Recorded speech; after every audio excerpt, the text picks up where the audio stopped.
Sveiki visi, aš esu Eglė Jackaitė ir šiandieną laidoje Paklauskime gydytojo mes kalbėsime tikrai aktualią temą. Kas gali būti svarbiau, ar ne? Aišku, sveikata svarbi ir vidinė, ir išorinė, mūsų grožis. Plaukai. Žiūrim į plaukus ir pagal plauką tikrai suprantam, ar žmogus sveikas, ar jisai rūpestingas, ar jam svarbu jo išvaizda. Pavyzdžiui, šiandien aš savo turiu pastabų dėl plaukų galiukų, bet tiek to. Žinau, kad šitas dalykas pataisomas ir šiandien pat bus pataisyta ir būsiu graži ir nes tai labai svarbu. Apie visą tai kalbėsime šiandien su klinikos Sugihara dermatologais, trichologais Tadu Raudoniu ir Gabija Rudzikaitė. Labadiena. Labadiena jums. Labadiena. Gražus jūsų plaukai, iš karto apie tai. Jūs kasdien konsultuojat pacientus plaukų slinkimo, galvos odos būklės, gydymo bei odos struktūros ar ne plauko klausimais. Kaip įdomu, jūs viską žinot apie plaukus? Būt visą laiką yra tų pilkųjų zonų, kurias tikrai reikia gilintis, domėtis, ypatingai šiuolaikiniais socialinių medijų laikais, kuomet tos naujovės internete sklinda be galo greitai, įvairūs trendai, tiktokai, tai tikrai turim ir mes daug to darbo. Turite darbo. Ar tikrai, aš irgi galvoju, šiais laikais ir Google, ir tas dirbtinis intelektas, ir mamos klausiam, ir ar ten, iš tikrųjų, aš, pavyzdžiui, girdėjau, kad plauti plaukus lietaus vandeniu. Ar jūs esate apie tai girdėję, kad čia labai veiksminga? Ko dar nesam turbūt girdėję, tai jeigu reikia užsiėmimų kasdienybėje, tai tikrai galima ir lietaus vandeniu, ir kitokių nesąmonių prisigalvoti. Gal rasos vandeniu būtų efektyviau? Rasos? Kaip neblogai, Šviežesnis. Iš tikrųjų į žolę truputį ir basom ir su plaukais. Iš tiesų, kokie dabar patys pagrindiniai klausimai, su kuriais susidurėte, kalbant apie plaukų priežiūrą, apie galvos odos būklę? Tai turbūt ne kiek priežiūra susidurėme, o kiek su problema, kad žmonės netenka plaukų, jie pradeda plikti įvairiame amžiuje, tiek vyrai, tiek moteris. Atsiranda ar retėjimas plaukų viršugalvyje, ar moterim dažniau smilkiniuose, ar dar kartu kažkokios skalpo odos problemos, kaip bėrimai, niežėjimas, pleiskanojimas atsirandantis. Tai tų skundų iš šitos pusės iš pacientų sulaukiam pačių įvairiausių. Bet iš tiesų taip nuskambėjo labai stipriai, slinkimas, tai yra neišvengiama, ar būna atveju, kad žmonės su ta problema niekada nesusiduria? Kaip, fiziologiškai mes kiekvienas susidurėme, nes kasdien netenkame įvairaus kiekio plaukų. Yra suskaičiuota, kad normalu per dieną netekti yra apie iki 100 plaukų. Tai, atrodo visai daug, bet, žmogui, kuris turi trumpus ten iki sprindžio ilgio plaukus, tai, tas bus mažiau pastebima, o moteriai, kuri turi iki juosmens ilgus plaukus, tai tas 100 atrodys labai daug. Bet iš esmės, kad prarandam plaukus, tai taip, bet kai jau problema ir iš tikrųjų jauni žmonės, aš susiduriu ir sako, aplinku, ir tikrai pakankamai jauni, net ir 30 jau yra, stipriai išretėję zona, ypač čia viršugalvyje. Nuo ko tai priklauso? Tai tikrai yra statistika paskaičiuota, kad moterims iki menopauzinio amžiaus tas plaukų retėjimas viršugalvos srity, vadinamas moteriško tipo, gali būti būdingas 20 maždaug procentų atvejų, o jauniems vyrams iki 30 metų net iki 30%. Tai reiškia, apie kas trečias vyras jau pastebi pirmuosius plaukų retėjimo požymius. Jaunystėje pridėsiu, bet einant metams toliau, artėjant pensijai, tai turbūt daugiau nei pusė ar net 2/3 žmonių susidurs su šita problema, vienokia ar kitokia. Bet gal vyrai dažniau, aš taip norėčiau galvoti. Tai čia žiūrint pagal priežastį, vyram dažniausia problema yra androgeninė alopecija, tai taip, vyrai jie serga tai reiškia, dažniau. Tai androgeninė alopecija yra pati dažniausia priežastis, dėl ko mes plinkame, tiek vyrai, tiek moteris. Vyram iki iki, sakykime, pensijos iki 80% vyrų su tuo susidurs. Tai yra tas genetiškai užprogramuotas toks palaipsnis plaukų retėjimas, kuris su metais po truputį vyksta. Tai įsivaizduokite standartinį vidutinio amžiaus vyrą, kuriam pradeda kilti augimo linija smilkiniuose, kuriam pradeda viršugalį šviesti, tai yra dažniausiai vadinama androgeninė alopecija. Išmoksiu šitą žodį. Androgeninė alopecija. Alopecija. Alopecija. Moterim šita problema taip pat yra pakankamai dažna, tik ne taip dažnai pasireiškianti ir moterim, kaip ir Gabija minėjo, dažniau po menopauzės tai yra išryškėjanti problema. Atsiduskime po truputį. Bet turim gerų žinių, kad tai nėra nuosprendis. Ir kad yra padrasinimą. Taip, tikrai yra įvairiausių sprendimo būdų šiai problemai tvarkyti. Tai apie juos galėsime vėliau galbūt papasakoti. Bet man tai iš karto užbėgti įvykiams už akių ir kadangi ta tokia, čia svarbus dalykas pasitikėjimui, plaukai, kažkaip, visai be plaukų, nors kartais, Šeido Konor nusiskutus, kai ten labai gražiai, tokia man išraiškinga, bet čia jau toksai, kaip sakant, mados reikalas, o norisi turėti sveiką plauką. Ir aš žinau, kai ta Turkija lekia, ten sodina ir visas tas transplantacijas daro, ten būtinai ta Turkija, gal ir mes galim padėti žmonėms. Na tai čia taip pat kaip ir apie dantis, turbūt galima atsakyti, ar tikrai reikia į Turkiją važiuoti dantų tvarkytis. Na tai jeigu norim gauti pigią paslaugą, esmė yra kaina, o ne kokybė ir kažkoks ilgalaikis rezultatas, tai tada visada prašom. Bet šiaip visas galimybės turime ir Lietuvoje. Aš gal dar noriu papildyti šiek tiek apie tą psichologinę būseną. Iš tiesų, ką jūs, Eglė, ir minėjot, užsiminėt, kad plaukų sveikata ir psichoemocinė būklė tikrai nemažai daliai pacientų yra labai glaudžiai susijusi. Ir tie pacientai, kurie kompleksuoja dėl savo išvaizdos, ar ne, patiria tikrai dažniau ir nerimą, ir apriboja savo laisvalaikio galimybės, darbo galimybės, te drįsta galbūt kandidatuoti geresnės pozicijas, nes sprendimai yra priimami per pirmas 30 sekundžių, ar tave pasamdysi darbą ar ne. Ir jeigu tas nepasitikėjimas apima tavo visokiojopos gyvenimo sritis, tai manau, kad plaukai tampa nebe antrinė, o jau prioritetinė sritimi, kurią nori tvarkyti ir gydyti. Iš tikrųjų, tai yra prioritetinis klausimas. Vienareikšmiškai, aš labai žinau daug žmonių aplink save, mano aplinkoje, kur slepia po kepurėm, yra kompleksai ir tai trukdo pasitikėjimui. O šiandien dienai dėl kokių problemų dažniausiai kreipiasi žmonės? Konkrečiai, ar vis tik tai užbėgti įvykiams už akių, čia kažkokia prevencija, ką ateina ir kas yra pirmų numerių?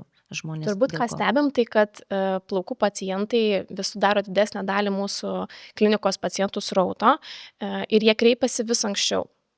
Seniau gal būdavo taip, kad ateina pacientai, kur jau sunku yra pasiekti gerų rezultatų, nes procesas yra įsibėgėjęs, vyrojo jau ir randiniai pakitimai, ir aš kartais taip gal truputėlį ir grubiau pajuokauju, sakau, jau iš numirusių nebeprikelsim, ar ne, tas jau randas yra viskas, nebegyvas audinys, ar ne, tai lieka galbūt tik tai transplantacijos galimybės kitos, bet tikrai matom, kad tas srautas jaunėja, didėja pacientų sąmoningumas, noras ir žinojimas, kad tą situaciją dar galima keisti, tvarkyti.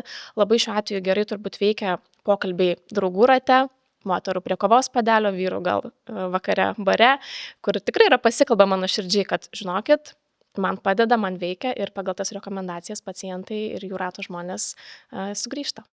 Tai koks tas laimingas receptas? Ką reikia daryti, kad jau nebūtų tų randų odoje ir kad tie plaukeliai visi neiškristų? Jo, esmė turbūt nedelsti, jeigu matome, kad bent keletą mėnesių yra besitęsianti problema, ar tai būtų retėjantis plaukų tankis, ar tai būtų didelis iškrentančių plaukų kiekis, kurį randame po dušo ar ten lovoje po nakties, tai būtų priežastis kreiptis į gydytoją. Bet galvoju, turbūt yra visuma, reiktų pasidaryti visus tyrimus, ar ne, kaip čia pats tas procesas, kaip išsiaiškinti, kas tam žmogui atsitiko, kodėl tie plaukai kuokštais krenta. Tai visų pirma, pacientas turi ateiti pas gydytoją, jam kažkaip atskirai ruoštis, tai konsultacijai nereikia. Konsultacijos metu mes išsiaiškiname visą paciento anamnezę, tai yra pradedam nuo pokalbio, kaip ta problema prasidėjo, kiek jinai trunka, ar žmogus turi kitų susirgymų, dėl ko vartoja vaistus, koks jo gyvenimo būdas ir kiti dalykai. Tada yra daroma apžiūra, tai yra visų pirma plika akimi, taip sakant, apžiūrima galvos oda ir plaukai, po to mes naudojame trichoskopiją, tai yra dermatoskopu apžiūrimas tiek plaukas, tiek galvos oda, tiek kaip tie folikulai atrodo ir na, turbūt 90% atvejų mums to pakanka diagnozei priežasčiai nustatyti. Kiti atvejai, tie likę 10%, gali pareikalauti tolimesnių tyrimų. Ar tai būtų biopsija, tai yra paimamas odos gabalėlis retais atvejais, ar tai būtų papildomi kraujo tyrimai, jie gali būti skiriami labiau tada, kai yra užsitęsęs gausus slinkimas, kai mes bandome ieškoti kažkokio tai deficito medžiagos organizme ar to paties geležies trūkumas ilgalaikis irgi gali duoti tai. Na, bet tiesiog bendra rekomendacija būtų pacientam nepulti darytis tyrimų. Tyrimus turi parinkti juos gydantis gydytojas, ne laboratorijos paketas. Bet čia labai svarbus dalykas ir aš tik noriu priminti, kad visiems, kurie dabar mus stebi, kurie klauso, kad nueiti pas gydytoją, kaip Tadas sako, pas gydytoją pirmas žingsnis pas jį atsidurti ir tada jau bus, bet ne pas bet kokį gydytoją, aš vat ir dar pasižiūrėsiu, dermatologas, trichologas turi būti svarbiausia, nes gydytojas ateini, pasidarai kraujo tyrimus pas šeimos gydytoją ir nieko jie ten nepasakys. Yra nes čia ne visi žino, tarkim, aš pati nežinojau, kad apie plaukus kalbant reikia būtent su gydytoju dermatologu, trichologu. Nesusimaišykit, ne pas šeimos gydytoją šiuo atveju, aišku, mes nesakom, kad nereikia nueiti pas šeimos gydytoją, bet dabar labai kalbam iš tikrųjų svarbia tema, nes čia ir pasitikėjimas, ir gyvenimo kokybė. Kaip dabar paims, nukirps tą plaukelį ir taip pasuki, ir taip mums taip svarbu jūsų gražus plaukai. Ką jūs darote? Mes taip pat sulaukiam tokių klausimų ir iš pacientų ir, žinot, darome daug ir turbūt darome laiku, kai tai pastebim kažkokias problemas, tai ir susitvarkom jas patys greitai. Tai irgi turi būti pavyzdys, kad neužleista problema, jinai gali būti nesunkiai išsprendžiama dažnu atveju. Ir sakyčiau, pasižiūrėti savo gyvenimo būdą, nes tikrai turim atvejų, kuomet pacientai yra dietos, ar ne, laikosi, arba yra veganai, vegetarai. Tai tokiu atveju tikrai tam tikrų per laiką mitybinių medžiagų, baltymų, kuris yra statybinė medžiaga, ar ne, mūsų plaukams, mikroelementų, vitaminų stoka tikrai gali provokuoti lėtinius ilgalaikius plaukų pakitimus. O sezoninis, tas žiema, vasara, pavasaris, kepurės, ar daro įtakos plaukam? Sezoninis slinkimas iš tiesų yra toksai fenomenas pastebėtas. Su kepurių nešiojimu turbūt tiesiogiai nėra susijęs, nebent, nežinau, į baseiną vaikštom kiekvieną dieną ir kepurėlės guminės dedam pirmin atgal. Bet šiaip sezoninis slinkimas yra, galima sakyti, gamtos nulemtas procesas šiek tiek, kaip gyvūnėliai meta kailį, tai šiek tiek tas plaukų suaktyvėjimas stebimas sezoniškai ir žmonių tarpe. Kita priežastis yra galbūt tam tikri, teorinė priežastis, mitybiniai apribojimai irgi. Galbūt valgome mažiau daržovių, vaisių, šviežių produktų, gyvenam sėslesnį gyvenimo būdą. Tai jeigu tai trunka mėnesį ar du, tai tokiu atveju susitvarko problema savaime, tai galbūt tai galim ir laikyti sezoniniu slinkimu. Jeigu problema užsitęsia, kviečiam pasirodyti. Aš dabar galvoju, tarkim, kelionė, kažkoks stresas, kažkokie ypatingi įvykiai gyvenime ir tikrai turbūt atsiliepia sveikatai, o sveikata yra ir plaukai, nes mes dažnai galvojam, kad kraujas pablogėjo, ten hemoglobinas, ten imunitetas, bet realiai ir per plaukus tą matome, pastebime. Be abejo. Stresas organizmui gali būti visokiojopas. Dažnai mes stresą interpretuojame kaip psichoemocinį didelį krūvį, kažkokį sukrėtimą, išgyventą įvykį. Bet organizmui taip pat stresas yra ir persirgta liga, operacija, kažkokia avarija patirta, ar ne? Tai visi šitie dalykai duoda tokį supurtimą šoką organizmui ir tai tikrai atsiliepia plaukų būklei. Ir kas yra įdomu, kad dažniausiai tai nevyksta iš karto, ne po savaitės. Persirgta liga, tarkime, koks sunki gripo eiga ar covidas Mhm, tikrai, mhm. tikrai duoda tuos plaukų slinkimus, bet ne iš karto. Būna tikrai pamiršta žmonės, kad prieš 2-3 mėnesius buvo sunkus gripo epizodas su komplikacijomis. Na ir anamnezės metu kalbant dažnai paaiškėja, kad tai galėjo tikrai būti tas trigeris veiksnys iššaukęs šitą epizodą. O kada yra tas laikas, jau, kai, jau paskui jau per vėlų, kaip sakot, ar ne, kada susirūpinti žmogus turi? Tai vat, apie ką Gabija pasakoja, tai yra vadinama telogeniniu plaukų slinkimu, kai dėl patiriamo streso didesnė plaukų dalis pereina į tą terminalinę fazę ir pradeda po to aktyviai kristi. Tai prastai šita būklė net ir negydoma, jinai per pusę metų praeina ir tie plaukai yra linkę po to ataugti ir atsistatyti, nebent tas stresinis veiksnys nėra pašalinamas. Ar tai būtų jūsų emocinė būsena, ar tai būtų, nežinau, feritino koks trūkumas, tai yra geležies trūkumas lėtinis organizme, tai tada tai neatsistato ir tai tęsiasi ilgai. Na, bendra rekomendacija vis tiek būtų turbūt 3-4 mėnesiai, jeigu ta problema tęsiasi, tai yra tikslas priežastis pasirodyti pas gydytoją. Turiu aš tų klausimų jums, sekėjai labai domisi iš tikrųjų ir vat, vienas iš klausimų, moteris, kuri laukiasi ir aš galvoju, čia pati tokia palaimingiausia būsena, nėštumas, tai čia, nežinau, čia galėtume kalbėti ir atskira tema, bet labai įvyksta dideli pokyčiai nėštumo ir žindymo laikotarpiu.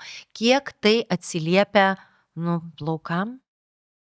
Tai atsiliepia labai daug. Nėštumas tikrai yra labai didelis išbandymas moters organizmui ir tai irgi yra stresinė būklė, vienaip ar kitaip. Tai nėštumo metu dažniausiai plaukų problemos sumažėja, nebe tokios svarbios pasidaro visų pirma, nes yra pirmoje vietoje nėštumas. Kitas dalykas, moteris nėštumo metu valgo daugiau, maitinasi geriau, nes yra apetitas, reikia daugiau kalorijų. Tai prastai dėl to plaukai nėštumo metu nėra, kad labai kentėtų. Problema prasideda pagimdžius, kai prasideda laktacija, tai viskas, kas geriausia, nukeliauja į pieną. Ir taip sakant, Be dantų liekam, be jo, plaukų. vaikas viską išsiurbia po to. Tai tada moteris ateina panikoje ir tikrai ateina tokių pacienčių, kurios, aš dar žindau vaiką ir, mes esam pakankamai apriboti. Ta prasme, dauguma vietiškai skiriamų vaistų irgi yra negalimi žindymo metu. Receptinių geriamų vaistų taip pat skirti negalime. Taip galime daryti ten įvairias procedūras injekcinės, pagerinti plaukų būklei, naudoti nevaistinius įvairius serumus, bet tai yra, kaip čia išsireiškus, ne tai, kad simbolinė pagalba, bet jinai nėra visavertiška, ką mes galėtume pasiūlyti žmogui, kuris nėra žindymo periode. Kažkaip čia tokia neteisybė. Iš tikrųjų, turiu vieni, mes moteris, aš pati 2 vaikus pagimdžius, bet ačiū Dievui kažkaip man nieko, bet susiduriu ir draugės turi šitą problemą. Ir maitinti norisi, žinoma, tą vaikelį ir atiduoti viską, kas jam geriausia, bet ta kaina ganėtinai aukšta. O gal yra kažkokie būdai, vis tiek, galvoju, ar aš atsakiau jai į tą klausimą, ar mes atsakėme kartu.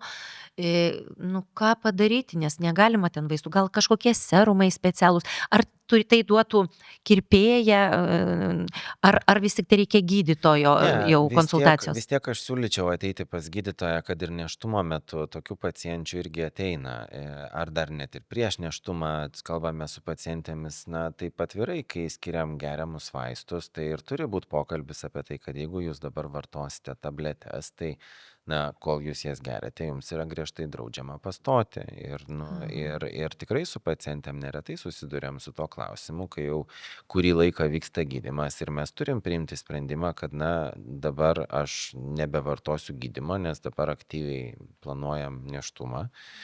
Ir paliekam viską taip ir tada susitiksime, nežinau, kai būsite nėščia ar jau pagimdžiusi. Taip, manau, kad atsakėme tikrai čia išsamiai. Tokių konkrečių priemonių dėja aš nenurodysiu, nes jų nėra. Turbūt dar labai svarbu paminėti ir apie tą hormoninį visą foną. nes nėštumo, pogimdyminiu laikotarpiu tikrai hormonų lygiai šokinėja, kinta, tai irgi yra išbandymas organizmui ir to poveikio mes sukontroliuoti niekaip dėja negalime, jie yra fiziologiniai ir jie kartais nulemia tos procesus. Vis tiek viskas susiveda į stresą. Apie viską kalbant, visos lygos, viskas, ta prasme, ir plaukų kokybė, ir odos, ir veidas, ir kūnas, ir viskas susiję. Ir, žodžiu, nestresuokim, paprasčiau viską žiūrėkim. Tikrai taip. Lengva pasakyti, bet kai vyksta, tai aišku vyksta. Apie kasdienę plaukų ir galvos odos priežiūrą. Gal tokie patarimai svarbiausia, nes, pavyzdžiui, aš pati turiu tokį klausimą, kiek dažnai, ir beje klausė kažkas iš sekėjų mano, kiek dažnai reikėtų plauti plaukus, kaip juos plauti, kaip trinkti tą odą, nes sako, tik čia, o čia jau kiek nubėgs, tai jau tiek ir užtenka to šampunėlio. O kaip yra iš tikrųjų, kaip atsakytumėt jūs profesionalai? Na, plaukus plauti reikia taip dažnai, kaip reikia. Tai reiškia, kad nėra vienos universalios formulės kiekvienam žmogui. Plaukų rebalavimosi greitis, skalpo rebalavimosi greitis yra individualus. Tai tikrai tiem žmonėm, kurie turi gausiai besirebaluojančius plaukus, nereikia stengtis ištempti iki kartą per savaitę plovimo. Tai yra tam tikras mitas, kai yra sakoma, kad kuo dažniau plausi, tuo jie labiau rebaluosis. Ir kaip tik didelis riebalų kiekis gali išprovokuoti kitas skalpo problemas, kurias turėsime tvarkyti tada jau abi. Tai plaukus plaukite taip dažnai, kaip jums individualiai reikia. Jeigu plaukai yra dažyti, sausi, tokiu atveju galbūt užtenka ir kelių kartų per savaitę. Aha, tai čia yra visiškas mitas, kad neplausiu 2 savaitės galvos, tada jau tas riebalas kažkur Treniravimas, nueis Jo. ir tada jau prasidės, aš tikrai žinau Ir dar, asmeniškai. kad žmogų, mažiau kuris- išslinks, jeigu mažiau plausi, na tai irgi yra, tiek, kiek plaukų turi numirti jūsų galvoje, tiek jų ir numirs ir išslinks. Tiesiog, jeigu jūs plausite kartą per savaitę, tai jūs ir to plovimo metu ir rasite visos tos savaitės kiekį iškrentančių plaukų. Čia labai svarbus momentas, Jo. turbūt su kuo susidurėm, kad ta norma 50-100 plaukų iškritimo per dieną, norma pabrėžiu, kad jinai sumuojasi. Ir jeigu jūs plausite kas 3 dieną, tai tikėtina, kad net ir keli šimtai tų plaukų gali pasilikti vonios dugne. Jo, Ir tai bus vis tiek norma. tikrai vieniem bus normalu plauti galvą kasdien, kitiem yra reti atvejai, kurie plauna kartą per savaitę ar net ir rečiau. Aš turiu vieną kitą pacientą, bet absoliuti dauguma kasdien, kas 2 dieną arba kas 3.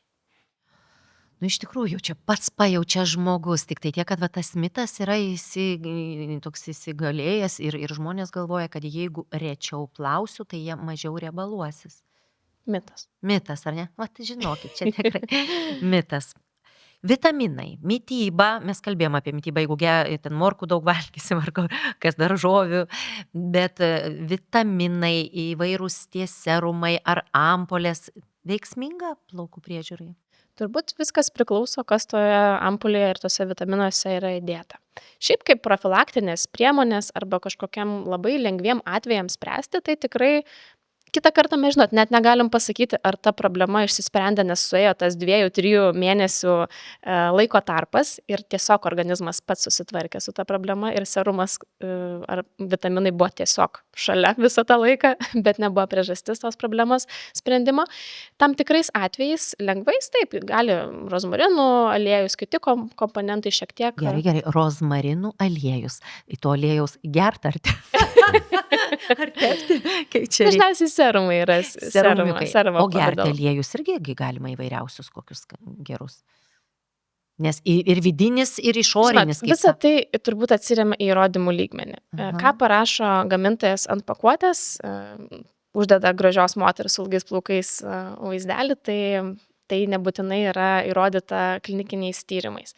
Tai kas turi daugiausia tyrimų padaryta, tai turbūt tiem sunkiam atvejam jau tada reikalingas yra medikamentinis gydymas. Papildai, serumai, viskas tvarkoj, kiek jie padeda, turbūt klausimas yra, bet psichologiškai pačioj pradžioj tikrai ateina pacientai, kurie būna išbandę vieną kitą Jo. serumą, vienus kitus plaukų vitaminus.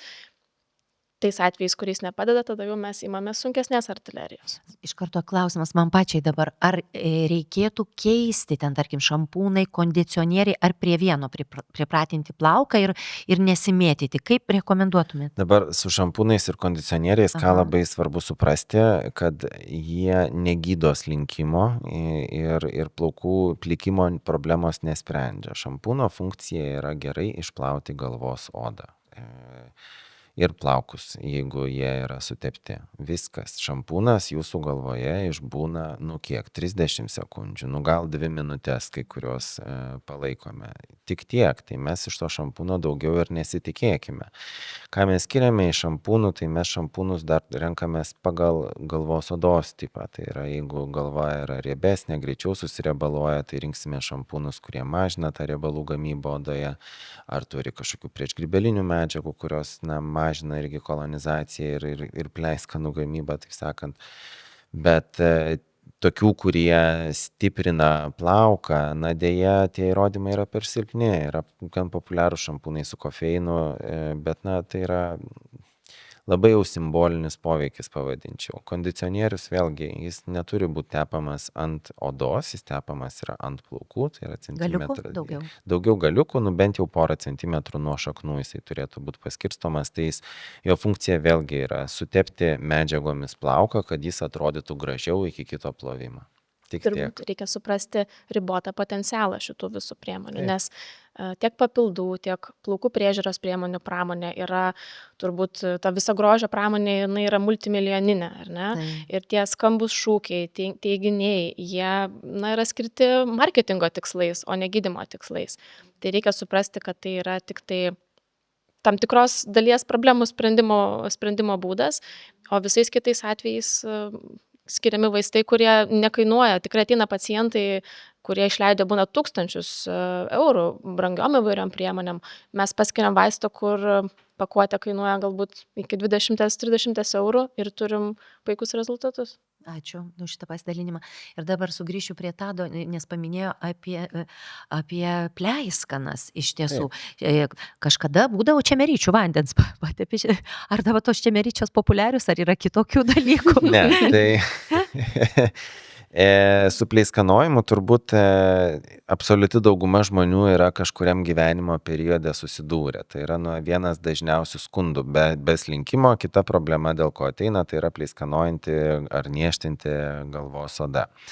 Dažniausiai tai bus būklė vadinama seborėjiniu dermatitu. Taip, ir čia kaip tik sekėjų klausimai. Man taip sunkiai išsitarė tas seborėjinis dermatitas. Tai Taip. čia yra pleiskanų reikalai? Taip, tai yra A. odos uždegimas sukeltas riebalų pertekliaus odoje. Kiekvienas mūsų plauko folikulas turi prie savęs esančią mažą riebalinę liaukutę, kuri gamina sekretą. Tai yra labai svarbu normaliai odos funkcijai, nes tai padeda sutepti odos paviršių, palaikyti gerą odos barjerą, tačiau kai mes turime daugiau streso, prasčiau išsimiegame, valgome skanesnį greitai apdorotą maistą, visa tai paskatina gausesnę riebalų gamybą, kai brendimo periodu lygiai tas pats hormonai aktyvesni pasidaro.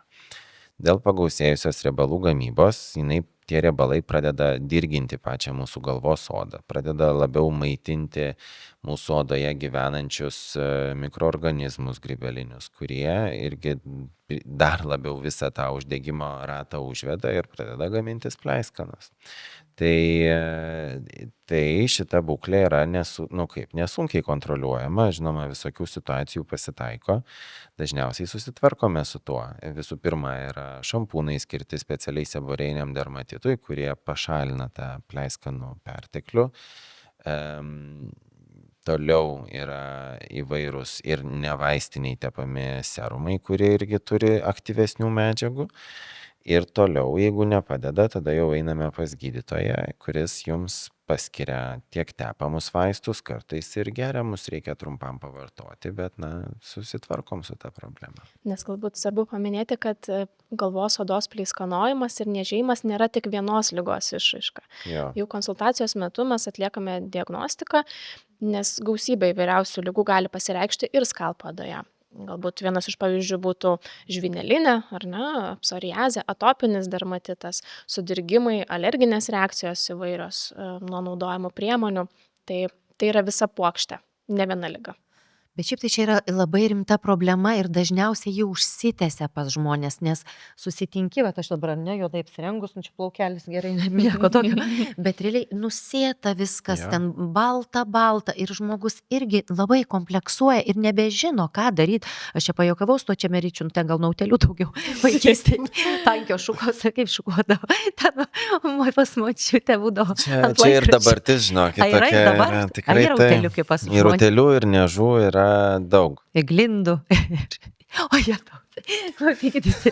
Bet iš tikrųjų, o tai nuo ko jos ateina, va tos utėlės į tas galvas, ar kas čia vyksta? Nuo, Dažytiem Glaudaus plaukam jaučiu kontakto. negresia, nes daug chemijos. ar ne? Nuo taip, ko? nuo glaudaus kontakto, nuo kontaktinių užsiėmimų darželiuose, tai yra sportai, būreliai visokie, negražu taip sakyti, bet ir migrantams atsiradus daugiau atvažiuoja ir kiti migrantai su jais, tai na, ta problema tikrai nemažėja, jos kaip tik darosi vis daugiau ir protrukiai tiek niežų ir utėlių tikrai egzistuoja tiek ir mokyklose, ir darželiuose, ir kitokiose kolektyvuose. 21 amžius ir tai vis tiek niekiek nemažėja. Dažnai žmonės net įsižeidžia, ypatingai dėl niežų diagnozės, sako, kaip čia taip, bet tai nėra liga, kuri renkasi pagal socialinį statusą. Iš tiesų. Ne, aš manau, kad kiekvienoje šeimoje yra šitas atvejis ir kad buvęs bent jau, kad susidūrė, kad mes žinom, kas tai yra. Tai aišku, yra niežėjimas, tai čia jau tie gyvūnėlių reikalai.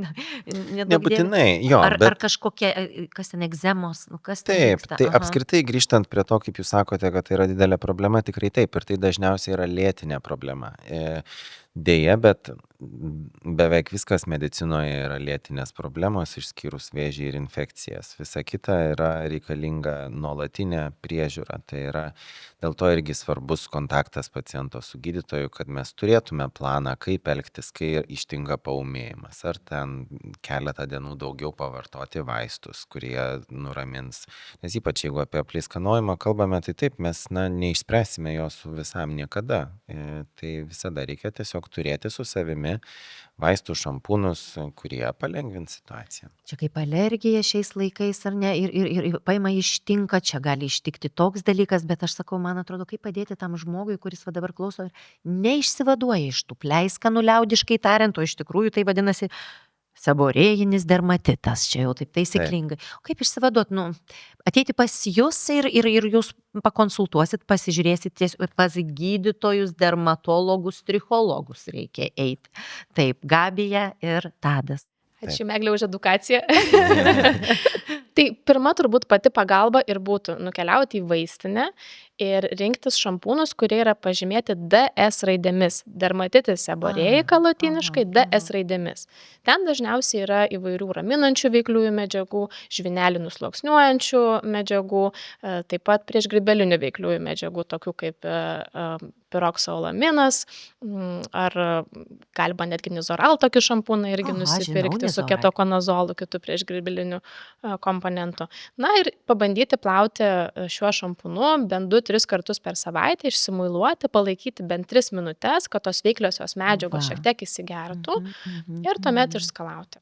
Reiškia 2-3 minutės, įsidėmėkite, 2-3 minutės palaikyti būtent šitą specialų šampūną. Taip, gydomąjį šampūną. Gydomąjį, o paprastai kasdieniai priežiūrai, atsiprašau, nelaikyti, tiesiog iš karto ištepi ir nuplauti. Nematau didelio reikalo. O kaukės jau palaikyti, Taip, ten duoda taip. kažkokį jau tą efektą. Reikia Taip. galvoti, kad duoda. Gerai, o pakalbėkim gal truputėlį apie jau tą rimčiausią problemą. Rimčiausia tai yra, kai jau nebepadės niekas ir atrodo beviltiška, tai plaukų transplantacija. Ir kaip prisiruošti šitai operacijai, sakyčiau, ar kaip čia dabar pavadinti?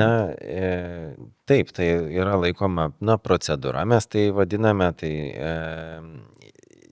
konkrečias indikacijas, tai yra, kada reikia atlikti procedūrą, vis tiek jau nusistatome kartu su pacientu, nes iš tikrųjų, ko dažnai sulaukiame, tai turbūt 9 iš 10 pacientų, kurie ateina pas mus plaukų transplantacijai, tai jom nereikia jos. Mes O, dažniausiai atsiprašau, 90%? Ar Taip, teisingai taip, išgirdau? tikrai teisingai. Oho. Dažniausiai mes pradedame vis tiek nuo gydymosi medikamentais, kurie padeda sukontroliuoti būklę, pagerinti būklę ir po kelių mėnesių atvykus pacientui kontroliai mes matome, kad tikrai gerėja plaukų tankis ir žmogus nebenori. Bet plaukų transplantacija padeda atstatyti plaukus ten, kur jų jau tikrai nebėra. Jeigu yra linija, sakykime, augimo pasislinkusi į smilkiniuose kelis centimetrus, ar tikrai turime šviečiančią plikę, tai tada taip, tada yra jau tikrai priežastis atlikti šitą procedūrą. Bet aš atsiprašau, iš karto man netelpa galvoj, 90% besikreipiančių, jiems tiesiog to nereikia Taip, daryti. Tai čia panika, stresas. Konsultacijos metu mes dažniausiai vis tiek aptariame visas gydymo galimybės ir transplantacija yra paskutinis laiptelis, paskutinė instancija.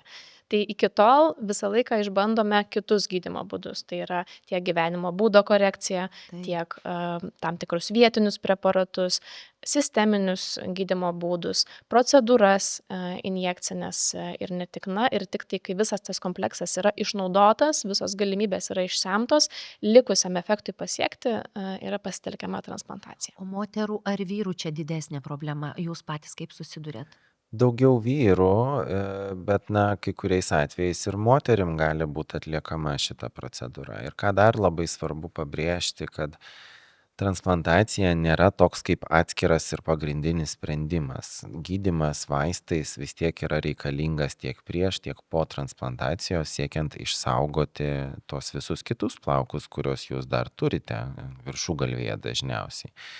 Taip labai supaprastinus patį procesą, tai tiesiog plaukai yra paimami iš donorinės zonos, kuri dažniausiai yra pakaušio srityje, po vieną folikulą ir jie yra perkeliami į priekį ar į viršugalvį, kur jų trūksta. Tai reiškia, aš, pavyzdžiui, niekada nežinojau šito, kaip įdomu, iš mano pačios reiškia galvos Taip. odos traukiami plaukai ir jeigu trūksta kažkur čia ar ne, tai traukia iš ten, kur daugiau. Jo. O kito žmogaus plauko negalima? Ne. Čia iš... Aš, pavyzdžiui, Ne, ir pacientai kartais to klausia, ką reikia suprasti būtent, kad dėl to ir ne visi pacientai ir yra kandidatai procedūrai, nes jeigu tai jau yra pakankamai pažengęs procesas ir ta vadinama donorinė zona gale yra per prasta, sumažėjęs tankis ar ten jau matome plinkančius plaukus, tai irgi rezultato gero nebus. Retais atvejais gali būti imami plaukai ir iš kitų vietų vyrams. Taip, iš barzdos, pavyzdžiui, iš pagurklio. Pacientai klausia, ar ten nuo mano kojų ar krūtinės negalit nurinkti. Tai reikia suprasti, kad tos kitos vietos turi būti labai gauruotos, tokios nelietuviškai gauruotos. Turi būti labai storas juodas plaukas ir tai dažniausiai kūno plaukai jie yra augantis tik tai po vieną iš vieno folikulo. Ir barzdoj tas pats, kai galvoje mes turime 2, 3, 4 ir daugiau iš vieno folikulo augančius. Tai visada tas rezultatas galutinis bus prastesnis. Bet aš iš karto noriu įsitikinti, labai įdomu. Tai jeigu vyras turi plaukuotą labai krūtinę, bet ant galvelės nebėra nei vieno plauko, Jo. tai ką dabar galime transplantaciją? Jeigu jau ant galvelės ne vieno nebėra, tai turbūt nelabai. Jo, tai irgi yra labai laiku, tai turi būti atliekama. Ta prasme, jeigu jau žmogus 5 metus skutasi galvą, nes ten nelabai kas yra likę, tai koks tada tikslas tą procedūrą daryti? Čia labiau kalbame kaip tik apie tos atvejus, kai tikrai yra pasislinkusi linija ar ten likusi čia priekyje salelė ir čia toks plikas lankelis susisiekiantis ar tikrai izoliuotai ten viršugalvis plikas. Tai tada tikrai prasmės yra ir ką žmonės ne visi supranta, kad vis tiek visą likusį gyvenimą kažkokių tai vaistų reikės tam, kad turėtume gražų vaizdą. O slinkimas plaukų yra daugiausiai galvos odoj ar visame kūne tai atsispindi? Gali nutikti ir viso kūno plaukelių retėjimas ar išslinkimas prie tam tikrų ligų, bet dažniausiai tai nėra didelė problema. Vyrams galbūt barzdos srityje, bendras kūno plaukuotumas, pacientai gali pastebėti, kreiptis, bet tai dažniausiai nebūna pirminė Bet priežastis. streso atveju žinau, kad vyram iš barzdos labai krenta Taip. plaukai. Tai reiškia ir iš galvos odos, ir iš barzdos taip pat gausiai gali kristi. Nu, čia ta skirtingos būklės jau pasidaro, čia yra visai kitas procesas, tai yra autoimuninis susirgymas, taip vadinama židininė alopecija, kai tikrai židiniais, tokiais gabalais iškrenta tiek barzda, tiek skalpo plaukai, tiek ir viso kūno plaukai. Dėl kūno, kaip ir Gabija sako, dažniausiai pacientai net patenkinti būna, kad kūnas nebeplaukuotas pasidaro, bet Ne kurios vietos. jo, Taip, bet šitas procesas, pavyzdžiui, ta židinė alopecija, tai jinai ne tik vyrams jau yra būdinga, ten ir maži vaikai susirga, tai vat gal tas rytis, kur va, tų androgeninių alopecijų mažiau matome vaikystės, paauglystės metuose, tarp kitko, bet vis tiek pasitaiko net ir paaugliukų vaikinų, kurie, na turbūt visi pažįstam vieną kitą klasioką, aš pati, pavyzdžiui, tikrai esu turėjus klasioką, kur 15-16 metų jis jau faktiškai atrodė kaip 50-60, taip, taip. Oho. Tai va, tai apie tą būklę, kurią kalbėjom, kad iškrenta židinukais, tai jinai nesirenka lyties ir nesirenka amžiaus, kaip tik ten yra dažnesnė net ir vaikučių, mažų vaikučių iki mokyklinio amžiaus, 4, 6, 10 metų amžiaus vaikučių grupė. Tai trichologijoje turim atskirą sekciją ir vaikam. Kainos prasme, vat, uždavė tokį klausimą, nes dėl ko į tą Turkiją ir lekia, gal toj Turkijoje, aš nežinau, kas ten toj Turkijoje žmonės atostogauti važiuoja, bet kiti labai rimtai ten tuos plaukus persisodina. Tai Lietuvos kainos ir tos Turkijos, nu, tiesiog paneikim, gal ten kažkokia. Jo, tai tos kainos gali būti labai įvairios. Turbūt, ko vilioja Turkija pacientus, tai yra paketas viskas įskaičiuota. Tai yra, jūs sumokėsite kartu už vieną paketą, į kurį skrydžiai, viešbučiai, tyrimai, pervežimai, operacija, ir kartais tas paketas gali prasidėti nuo 2000, gali kainuoti ir 10 000. Tai čia priklauso ir nuo apimties, ir nuo klinikos, kur tai bus daroma. Lietuvoje ne taip vyksta visas tas procesas. Kaip ir visur, kaina yra nustatoma priklausomai nuo apimties, ar tai nuo folikulų skaičiaus, tai yra kiek tų folikulų reikės persodinti.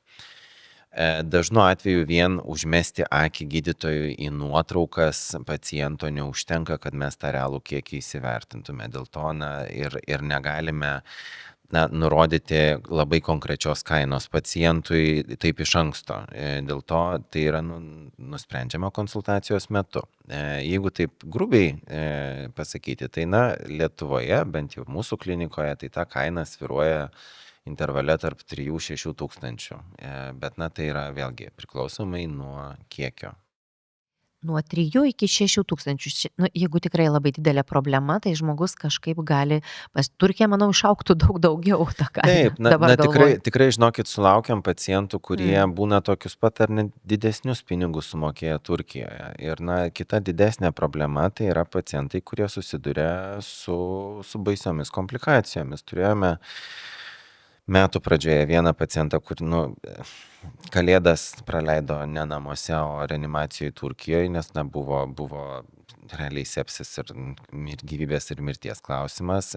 Turėjome visokių kosmetiškai negražių rezultatų iš pacientų, kurie lieka su randais gale, ar per daug taisyklinga, kaip paslėlė užbrėžta plaukų linija, ar toliau nevartojamų gydymų ir ten po metų prasidedančiomis kitomis retėjančiomis sritimis. Tai ta prasme, ką reikia suprasti būtent, kad tai nėra nuvažiavau vieną kartą pasidariau ir pamiršau.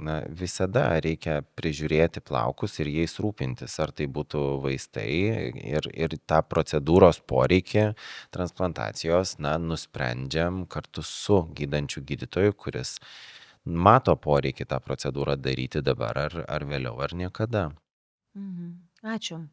Aš pati išgirdau, tai labai tikiuosi, kad ir tie, kurie mūsų klauso, į mūsų žiūri, čia visiškai įmanomas dalykas, nes čia viskas vietoje. Tai iš tikrųjų, jeigu priežiūra yra pastovi reikalinga, čia nėra, kad vieną kartą atėjau, padariau ir visam gyvenimui. Taip nebūna. Yra sąmoningų pacientų, kurie pasidomi, sakykime, labai ir tikrai įmanoma rasti puikią kliniką ir ten, bet čia sėkmės reikalas, kurie po tos transplantacijos, po to iškart grįžta praėjus mėnesiui pas mus ir tęsia visą tą gydimą ir tą Pas jus. priežiūrą. Tai irgi yra, priimtina ir normalu, bet, tai jau yra papildomas, sakykime, krūvis pacientui. Turbūt visą laiką kaina atitinka kokybę, ar ne? Nemokamų Taip. pietų nebūna. Esu turėjusi pacientą, kuris pasinaudojo tokiu grupiniu pasiūlymu, pavadinkim. Jeigu važiuoji su 5 draugais, tai tau, žodžiu, 1000 svarų kainuoja ta transplantacija. Tai aš nežinau, ar sveikatos klausimai, medicininės priežiūros klausimai yra ta vieta, kur reikėtų kažkokius tai grupinius čia dabar pasiūlymus gaudyti. Vis tiek tai yra rizikinga, didelės apimties procedūra, estetiškai jautri, tai rekomenduočiau rinktis atsakingai ir atlikti savo namų darbus. Ačiū. Ir aš taip pat pritariu Gabijai visiškai 100%. Žaidimas. Man patinka žaisti ir dabar žaisime kartu. Aš užduosiu klausimą, mitas tai ar tiesa, o jūs pasako, tai mitas ar tiesa. Gerai? Gerai. Važiuojam. Visi pasiruošę žaisti? Gerai. Plaukų plovimas kasdien silpnina plaukus. Mitas. Choru. Dažnas plaukų kirpimas skatina plaukų augimą. Mitas. Tai niekaip neįtakoja plauko augimo. Plaukas auga nuo skalpo, ar net čia jau yra negyvas produktas, ką mes turim. Na, iš tikrųjų, atrodo, pakirpsiu galiukus. Čia gal išlyga būtų tokia, kai kurie pacientai, laimingos pacientės, kurios ateina žemiau sėdmenų turėdamos plaukus, tai turim pokalbį apie tai, kad prasminga yra juos šiek tiek patrumpinti, nes tiesiog jie didelį svorį turi ir tempia viską žemyn. Aš nemanau, kad daugiau yra tokių. Vienas kitas. Jau labai retas iki sėdmenų, įdomiai. Arba vyrai, kai kurie turi ilgas šukuosenas, siekdami maskuoti tas plikimo zonas. Tai irgi kartais iki pečių ir iki juosmens užsiaugina. Įdomiai. Gerai, kepurės nešiojimas didina plaukų slinkimą. Mitas. Galim nešioti kepurėlės. Gerai. Jo, bet čia vėlgi tokia žvaigždutė yra. Tai didelė trintis, didelis tempimas tose pačiose vietose, jisai gali paskatinti retėjimą. Tai yra, jeigu kepurė yra labai tampri ir jinai nuolat tą pačią vietą spaudžia, tai prie problemos prisidėti tikrai gali. Gal tą pačiu galėčiau papildyti dėl šukuosenų įvairiausių, ar ne? Moteris dažniau, kiti galbūt ir vyrai, kurie rišasi labai standžius kuodukus, ar ne, yra merginos moteris dažnai ar šokėjos, balerinos, ledo čiuožėjos. Tai tikrai kenčia gimnastės, ar ne, net mergaitės ateina paauglės gimnastės su retėjančiais plaukais dėl būtent labai įtemptų šukuosenų. Tai net tokia vadinama tatrakcinė yra alopecija, tam tikras plaukų slinkimo tipas specialus. Bet labai veidas tada gražus. Tai jo, bet tą ir norėjau sakyti, kad moteris ir nori susitempti tam, kad viskas pakiltų, bet čia nesprendimas. Gerai. Plaukų slinkimas visada yra negrįžtamas procesas. Mitas. Grįžtamas. Tai iškrito ir atėjo. Yra visai. Būna tam tikrų atvejų, kuomet jau nebegalima grąžinti pilnai tos atminties. Plotai tam tikrai yra surandėję, bet nemaža dalim atvejų tikrai tai yra grįžtamas procesas. Džiugi žinia. Stresas gali sukelti staigų plaukų slinkimą per trumpą laiką. Tiesa? Taip. Tiesa. Plaukų transplantacija garantuoja visiškai natūralų ir visam laikui išliekantį rezultatą. Tai aptariam tikrai ne. Tikrai ne. Tai tiek apie mitus ir tiesą. Tos tiesos buvo tik tai keletą, o daugiau mitas mes prisigalvojam. Visokie gandai, visokie... Žodžiu, eikim pas gydytojus, tos, kaip ten jūs vadinatės dabar, trikologai. Šitą reikia išmokti.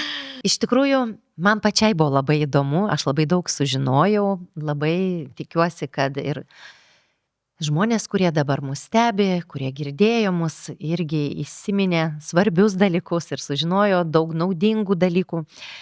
Ačiū, kad buvote kartu ir šiandienos pokalbis iš tikrųjų padėjo ir man, ir turbūt tam, kuris atidžiai mūsų klausė. Kasdienės priežiūros svarba, galimybės, kokios sprendžiant problemą, kad visada galim nuo įprastos priežiūros iki gydymo transplantacijos. Galime tiesiog pasikonsultuoti. Pirmas žingsnis ateiti pas gydytoją. Padėti sau. Kažką padaryti gero dėl savęs, ne mitais ir į Google klausti, kas čia buvo, ką daryti, o ateiti tiesiog ir pasikalbėti nuoširdžiai. Tai labai labai ačiū Jums už Ačiū Jums. gydytojas Tadas Raudonis ir Gabija Rudzikaitė, Sugiharos gydytojai, o su Jumis buvau aš, Eglė Jackaitė, ir noriu pasakyti, kad nuo mažų dalykų viskas, bet tie plaukai iš tikrųjų labai svarbus, norim būti gražus, norim būti sveiki, tai tokie ir būkime. Ačiū Jums. Ačiū labai.